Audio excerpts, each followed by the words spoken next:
Alhamdulillah, teman-teman semuanya kita sekarang bisa berkumpul untuk ngaji bareng di kesempatan kali ini sebagaimana biasanya.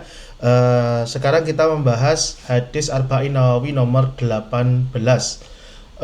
Sebagaimana biasa, saya mulai mukadimah saya dengan mengatakan bahwasanya supaya masuk ke dalam pikiran teman-teman semuanya ya, diulang-ulang terus. Kalau teman-teman semuanya mau memberikan ide, usul atau mengajari anak-anak keluarga kalau mau belajar Islam dari awal, dari apa ya? Selain tentunya Al-Qur'an, kalau sudah selesai dengan Qur'annya, maka baca hadis. Maka hadis kitab apa yang paling bagus untuk dipelajari? Kalau ditanya paling bagus untuk dipelajari tentunya adalah Sahih Bukhari Muslim, karena itu adalah kitab Ashahul Kutub Ba'dal Quran ya.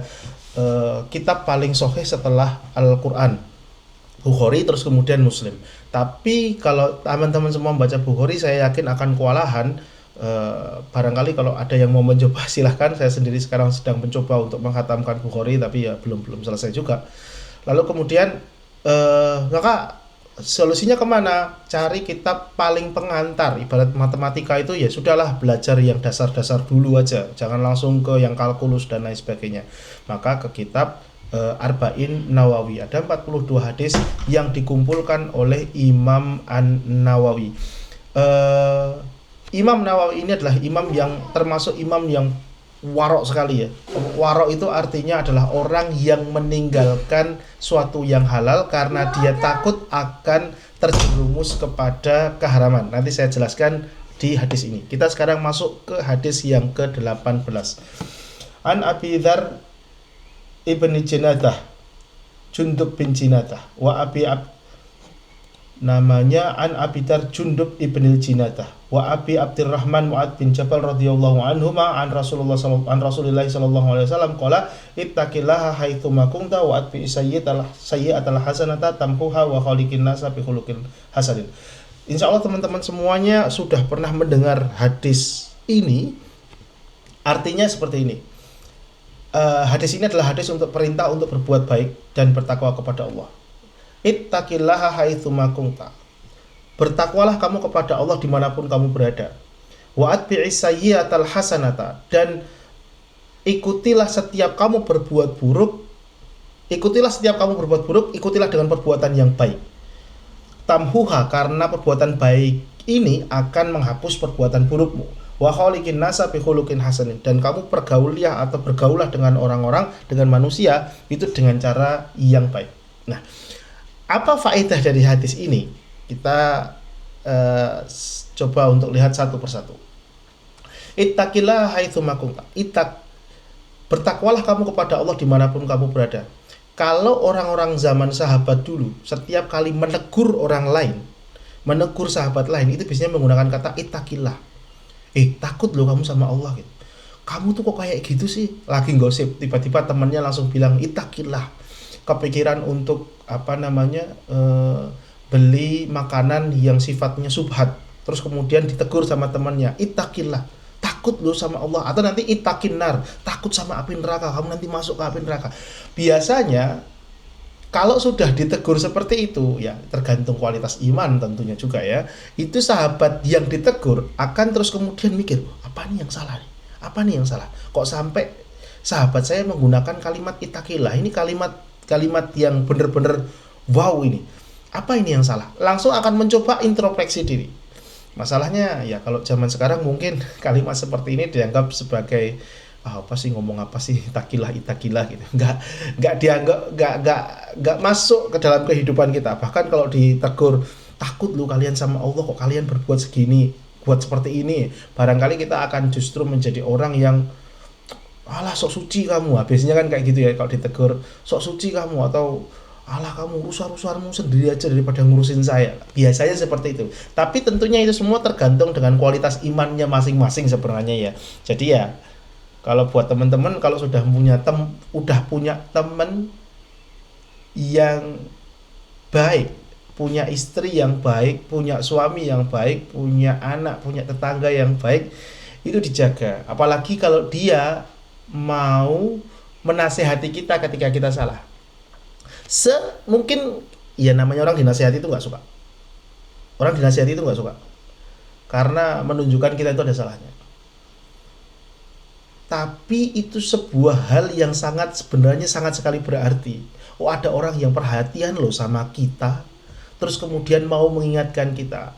Tapi sering terjadi setan menggoda kita dengan iblis setan itu, dengan ego sombongnya itu masuk ke dalam diri kita, terus kemudian mengatakan, wah dia siapa, berak-beraknya menegur kamu gitu, kamu lebih baik daripada dia, dan lain sebagainya. Jadi buat teman-teman semuanya, hatinya sering dicek. Ketika punya pasangan yang sering menegur atau mengatakan kamu loh lebih baik kalau seperti ini. Biasanya suami sama istri ya, sering kayak gitu kan. Mas kok kamu seperti ini? Dek kok kamu seperti ini? Biasanya tuh langsung defensif. Oh kamu kok merasa aku kurang terus sih? Kok kamu merasa aku tuh sudah melakukan yang terbaik bla bla bla. Aku tuh sudah sudah bagus dan lain sebagainya. Padahal teguran itu bisa jadi benar, dan teguran itu adalah langkah untuk kita itu jadi lebih baik.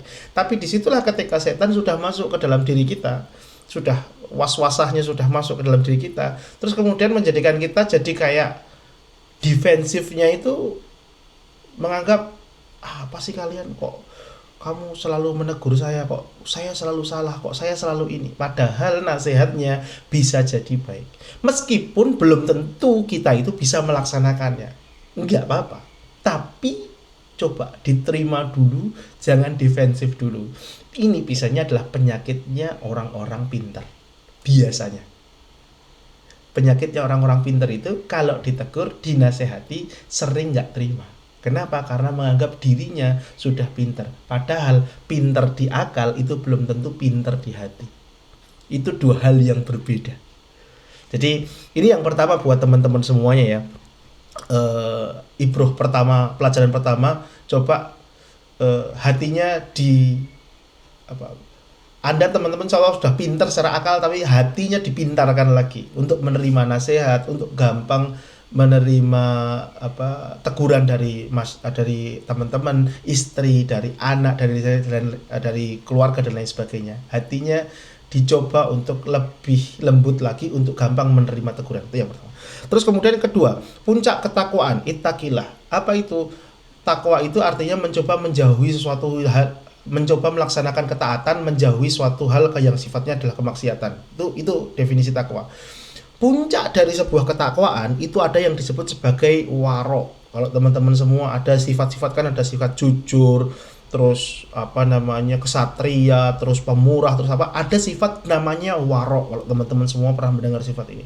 Apa itu waro? Waro itu adalah mencoba berusaha meninggalkan yang halal karena takut kalau sering-sering melakukan yang halal ini akan terjerumus ke dalam suatu hal yang haram. Ini sifat yang Masya Allah, ini keren banget kalau teman-teman semua sudah punya. Kalau dalam contohnya Imam Nawawi tadi, saya mengatakan Imam Nawawi itu orang yang warok. Salah satu contohnya gimana? Beliau itu tahu, beliau kan dari Damaskus, sekitar Damaskus ya, Syria. Nawa itu di daerah Syria. Beliau itu yang namanya makanan itu benar-benar dijaga. Kenapa? Karena takut kalau gampang mengkonsumsi yang ada di sekitarnya, ya sini beli aja, ini beli aja, ini beli aja. Terus kemudian ternyata yang dimakan itu justru haram. Makanya beliau itu sering-sering ngambil makanan itu bawa dari rumahnya yang sudah dia yakin sebagai barang halal.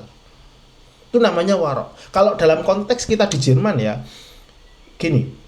Saya dulu pernah memberikan salah satu fatwanya itu, kalau teman-teman makan makanan yang tidak ada logo halalnya itu, selama dia sudah daging ayam atau daging sapi, itu fatwanya itu mengatakan ya nggak apa-apa lah, ambil yang fatwa yang mudah. Ada yang bilang boleh kan. Tapi orang waro itu jauhi yang seperti itu. Kenapa? Tadi itu takut ini tuh sebenarnya nanti kalau sering-sering kayak gini akan terjerumus kepada haram. Gitu. Makanya yang kalau dia akan beli makanan ke toko yang sudah jelas ada tulisan halal, itu namanya sikap warok. Atau yang sering terjadi sama kita semuanya, sering scrolling. Scrolling itu by in itself itu dari scrollingnya sendiri itu halal. Tapi berapa kali mungkin ketika teman-teman scrolling terus kemudian telat sholat, terus kemudian bahkan sholatnya bisa dikodok, atau bahkan terus kemudian nggak bangun subuh, atau terus kemudian ketika scroll justru melihat aurat yang sebenarnya haram untuk dilihat. Tuh. Di Jerman orang-orang Eropa ini termasuk, ya mungkin saya juga termasuk orang yang salah dalam hal ini atau masuk ke dalam hal yang kurang tepat ini, adalah sebenarnya loh teman-teman, ngelihat orang buka aurat itu dosa, tapi sudah dianggap sebagai kebiasaan karena kita ngelihatnya tiap hari. Wanita nggak pakai jilbab itu aurat loh. Tentu itu aurat kecil ya, aurat besarnya ya, yang bagian yang besar tentunya ya, teman-teman semua insya Allah tahu. Tapi itu aurat loh itu. Tapi karena kita sudah terbiasa di sini, orang tuh nggak jilbaban semua, akhirnya ngelihat itu jadi barang biasa. Tuh, kalau orang warok nyobanya selalu untuk ghodul basar. Tuh, itu the next level itu. Jadi itu salah satu puncak ketakwaan ya. Terus itu pelajaran kedua. Pelajaran ketiga, wa'ad bi'isayyi'atal hasanata tamhuha. Kalau teman-teman semuanya berbuat salah, itu nggak apa-apa, itu manusiawi, sangat manusiawi. Para sahabat tuh banyak sekali yang berbuat salah, banyak sekali. Contoh paling ya Wahsy, coba membunuh Sayyidina Hamzah, terus kemudian setelah mendeklarasikan Islamnya, bahkan beliau itu minum khamr berkali-kali. Sahabat loh minum khamr, Anda bisa bayangkan itu. Jadi jangan bayangkan sahabat tuh kayak superhero, kayak nggak bisa salah, enggak. Sahabat tuh banyak gosipnya juga ada. Mereka generasi terbaik, tapi secara person itu banyak yang melakukan dosa-dosa seperti itu. Tapi ya tetap mereka kan dapat nabi, terus kemudian bertobat dan lain sebagainya. Nah, cara untuk bertobat tuh gimana? Dengan cara melakukan hal yang baik. Jadi nggak cukup kita itu bertobat, oh saya menyesal setelah melakukan hal yang apalah terserah ya di sini. Melihat orang buka aurat lah di sini kan, soalnya banyak ya orang yang membuka jilbabnya kebuka, terus pakaiannya juga seksi dan lain sebagainya. Oke, itu salah. Tapi nadem saja atau menyesal saja itu sebenarnya tidak cukup. Ya, menyesal itu salah satu dari tobat. Tapi the next what to do itu adalah melakukan hal yang baik untuk menghapus dosa tadi itu. Misal sedekah, misal terus kemudian baik sama istri, misal kemudian membelikan istri atau membelikan suami yang memberikan hadiah apa dan lain sebagainya, sama tetangga, terus kemudian ngasih makanan atau terserah zikir dan lain sebagainya, sholat sunat dan lain sebagainya. Itu. Jadi tobat saja sebenarnya kurang cukup. Bukan masalah. Menyesal saja sebenarnya kurang cukup. Tapi harus ditambahi dengan berbuat baik. Apa saja terasa. Dan saya pernah dapat salah satu tips. Kalau teman-teman semuanya punya maksiat yang pengen teman-teman semuanya hilangkan, ada tipsnya sebenarnya dari hadis ini. Apa tipsnya? Tipsnya adalah satu, tentunya jangan diiklankan, jangan merasa bangga, oh saya pernah berdosa seperti ini, saya itu masih judi loh, saya masih minuman keras, terus jangan dibanggakan, jangan diumumkan, karena itu dosanya nambah kalau seperti itu ya. Itu yang pertama. Yang kedua, nggak apa-apa Anda masih melakukan seperti itu, tapi setelah itu Anda harus melakukan suatu hal yang baik. Misal Anda masih minum minuman keras, naudzubillah min dzalik. Tapi setelah minum Anda balas, misal, oh kalau saya minum saya akan baca Al-Quran 1 juz. Tuh. Atau dosanya tadi melihat aurat yang kalau saya kok melihat aurat, menikmati auratnya orang yang bukan mahram, maka saya akan sholat 8 rakaat atau 2 rakaat setiap kali seperti itu. Misal seperti itu. Dan ini adalah sebenarnya sebuah trik untuk terus kemudian kita itu sadar. Pertama kita akan sadar, oh tadi itu sebenarnya saya berbuat salah. Tapi yang kedua kita berbuat baik. Dan yang ketiga lah, ini saya dulu pernah mempraktekkan ini dan alhamdulillah berhasil ya. Itu justru akan semacam kayak dibantu sama setan untuk udahlah nggak usah kayak gitu lagi, karena kalau kamu kayak gitu nanti kamu akan kayak gini gitu. Kamu akan misal baca 1 juz gitu, nggak usah kayak gitu, kamu nanti akan baca 1 juz. Akhirnya kebiasaan itu lama kelamaan akan hilang, dan saya sendiri sudah mempraktekkan hal seperti itu gitu. Maka buat teman-teman semuanya, silahkan kalau Anda punya hal yang sebenarnya ingin Anda hilangkan, kebiasaan buruk yang ingin Anda hilangkan, caranya seperti itu. Belajar dari hadis ini. Itu yang ketiga.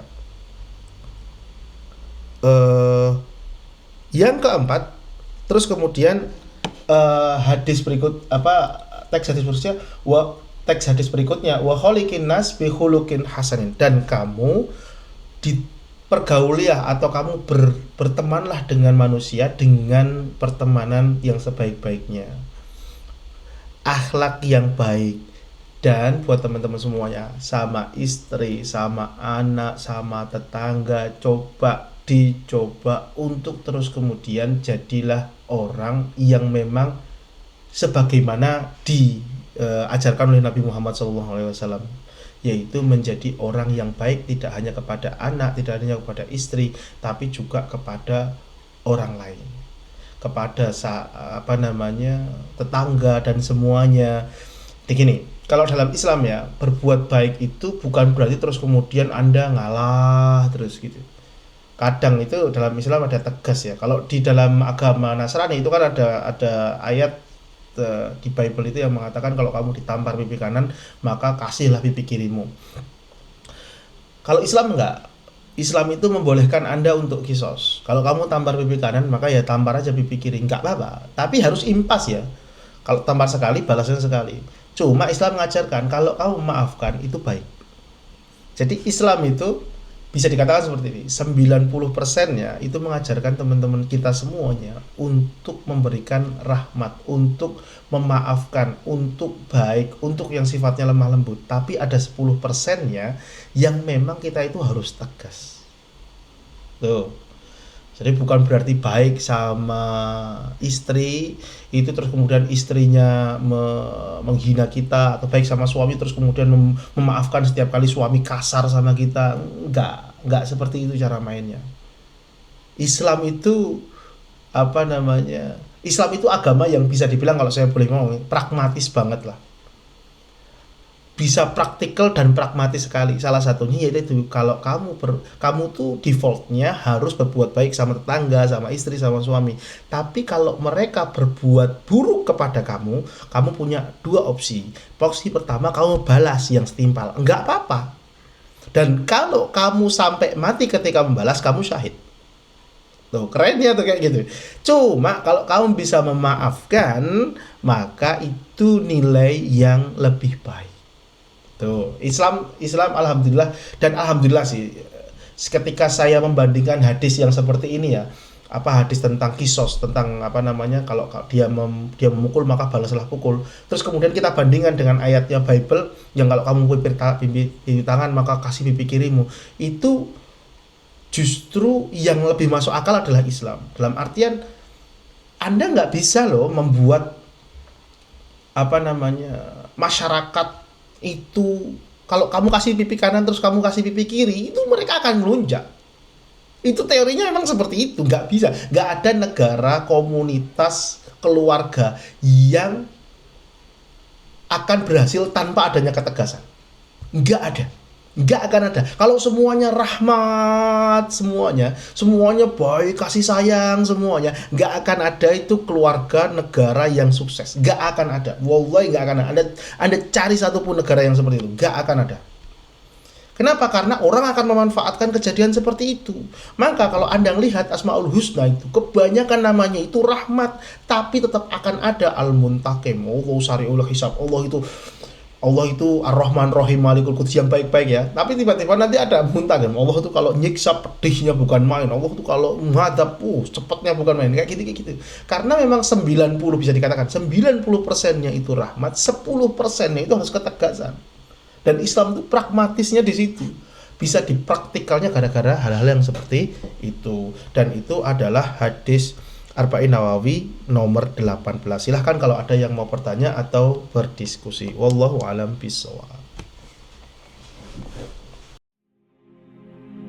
فيا ذلي ويا خجلي إذا ما قال لي ربي أما استحييته تعصيني ولا تخشى من العتب وتخفي الذنب عن خلقي وتأبى في الهوى قربي فتب مما جنيت عسى تعود إلى رضا الرب تعود إلى رضا الرب